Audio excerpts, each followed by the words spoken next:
எனக்கு புரியுது. உங்கள் வாழ்க்கையில் நிறைய பிரச்சனைகள் இருக்கலாம், நிறைய குழப்பங்கள் இருக்கலாம், நிறைய சந்தேகங்கள் இருக்கலாம், நிறைய பிரச்சனைகள் இங்கே சுமந்துக்கிட்டு இருக்கலாம். உங்கள் வாழ்க்கையே ஒரு கேயாஸாக இருக்கலாம். ஆனால் உண்மையிலே உங்களுக்கு தெரியுமா, where is the problem exist? சொல்லப்போனால் அது ப்ராப்ளம் வேறு எங்கேயும் இல்லை, உங்கள் மைண்டில் தான் இருக்குது. நான் ஏன் அப்படி சொல்கிறேன்னு தெரியுமா? ஏன்னா உங்கள் வாழ்க்கையில் இந்த மொமெண்ட்டில் நடந்து முடிஞ்சு போன ஒரு விஷயத்துக்கோ இல்லை இனிமேல் நடக்க போகிற விஷயத்துக்கோ உயிர் கிடையாது. அதுக்கு எது உயிர் கொடுக்குது தெரியுமா? உங்களோட சிந்தனை தான். நீங்கள் அதை பற்றி யோசிக்கும் போதெல்லாம் நீங்கள் அதுக்கு உயிர் கொடுக்குறீங்க. உயிரே இல்லாத விஷயத்துக்கு உயிர் கொடுக்கும்போது அதனால் உங்களுக்கு விளையிறது சந்தோஷமா இல்லை சோகமா? யோசிச்சு பாருங்கள். அதிக நேரத்தில் எந்த விஷயத்துக்கு நம்ம உயிர் கொடுக்குறோம்? பாஸ்டில் நடந்து போன நெகட்டிவான ஒரு விஷயத்துக்கா, இல்லை ஃப்யூச்சரில் நடக்க போகுதோ அப்படின்னு நினச்சி வருத்தப்படுற ஒரு விஷயத்துக்கா, இல்லை சந்தோஷமாக இருக்க போகிற ஒரு விஷயத்துக்கா? நீங்கள் எதை தேடுறீங்களோ அது கண்டிப்பாக நீங்கள் அடைவீங்க, அதில் எந்த சந்தேகமும் இல்லை. ஆனால் கேள்வி என்னென்னா, நீங்கள் எதை தேட போகிறீங்க? எந்த விஷயத்துக்கு உயிர் கொடுக்க போகிறீங்க? ஒரு கதை சொல்லட்டுமா? ஒரு காலத்தில் ஹாரி ஹவுதினி அப்படின்னு சிறந்த ஒரு மெஜிஷியன் இருந்தார். அவர் மெஜிஷியன் மட்டும் இல்லை, சிறந்த லாக் ஸ்மித்தும் கூட.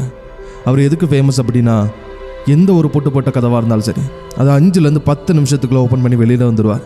ஏன் ஈவன் ஜெயில் கதவாக இருந்தால் கூட. இதனால் அவர் ரொம்ப ஃபேமஸ் ஆகிட்டார். ஸோ இதனால் ஒரு சேலஞ்ச் கொடுக்குறாங்க அவருக்கு பிரிட்டிஷ் கவர்மெண்ட். நாங்கள் புதுசாக ஒரு ஜெயில் ஓப்பன் பண்ணியிருக்கோம், இந்த ஜெயிலில் பெரிய லாக் வச்சுருக்கோம், இந்த லாக்கை சிறந்த லாக் ஸ்மித்தால் உருவாக்கியிருக்கோம், அதை உங்களால் ஓப்பன் பண்ணி வெளியில் வர முடியுமா அப்படின்னு ஓப்பன் சேலஞ்ச் கொடுக்குறாங்க. நீங்கள் வெளியில் வந்தீங்கன்னா உங்களுக்கு பரிசு தொகை கிடைக்கும் அப்படின்னு ஓப்பனாக அறிவிப்பு கொடுக்குறாங்க. ஹவுதினியும் அந்த சேலஞ்சை அக்செப்ட் பண்ணி ஜெயிலுக்கு போகிறார். கதவுகள் மூடப்படுது. கதவுகள் மூடப்பட்ட 15 நிமிஷத்தில் ஹவுதினிக்கு சந்தேகம் வருது. ஏன்னா எந்த ஒரு பூட்டுக்கு இவ்வளோ நேரம் எடுத்துக்கிட்டதில்லை. இருந்தாலும் அவர் மனசில் இந்த பூட்டு ரொம்ப கஷ்டமான பூட்டாக இருக்க போகுது, நமக்கு சேலஞ்சஸை கொடுக்க போகுது, ரொம்ப சிறந்த லாக் ஸ்மித் வச்சு இந்த பூட்டை உருவாக்கியிருப்பாங்க, கண்டிப்பாக இது நிறைய டைம் எடுக்கும் அப்படின்னு மனுஷர்களை யோசிச்சுக்கிட்டே அடுத்ததும் ட்ரை பண்ணுறாரு. எந்த பலனும் இல்லை. 30 நிமிஷத்தில் அந்த சந்தேகம் பயமாக மாறுது.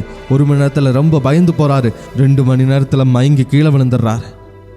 ஆனால் நீங்கள் கவனிக்க வேண்டிய விஷயம் என்ன தெரியுமா? அந்த கதவில் வச்சுருந்த பூட்டு லாக் பண்ணவே இல்லை. சொல்லப்போனால் அங்கே பூட்டே இல்லை. ஜஸ்ட் அவர் திறந்துருந்தாருன்னா திறந்துருக்கும். ஆனால் அவரால் திறக்க முடியலை.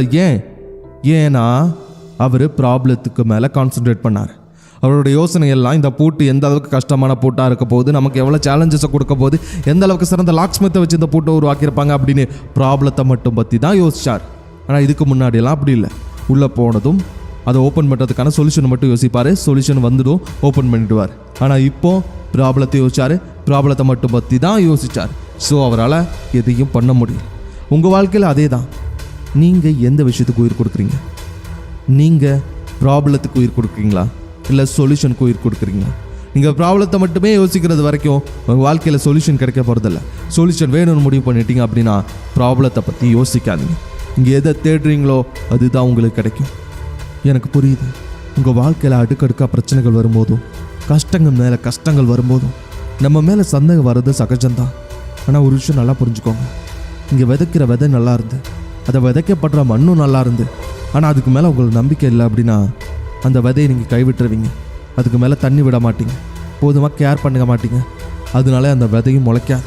அதே மாதிரி தான் உங்கள் மேலே உங்களுக்கு நம்பிக்கை இல்லை அப்படின்னா அந்த பெட்டை விட்டு நீங்கள் எழும்ப மாட்டீங்க, புதுசாக ஒரு விஷயத்தை செய்ய மாட்டீங்க, ஒரு விஷயத்தை ஆரம்பிக்க மாட்டீங்க, உங்களுக்கு என்ன வேணும்னு நீங்கள் முயற்சி பண்ண மாட்டீங்க. ஸோ நம்பிக்கை என்றைக்குமே வேணும். The things always happen which you really believe in, and the belief in the things make it happen. So முயற்சி பண்ணி போராடுங்க. முடியாத விஷயம் எதுவுமே கிடையாது. வெற்றி உங்களுக்கு தான். உங்கள் வாழ்க்கை எந்த நிமிஷம் வேணாலும் மாறலாம். அந்த நிமிஷம் இந்த நிமிஷமாக கூட இருக்கலாம். உங்கள் வெற்றியின் பாதையில் நானும் ஒரு அங்கமாக இருக்க மோட்டிவேஷன் தமிழ் சப்ஸ்கிரைப் பண்ணுங்கள். நன்றி, வணக்கம்.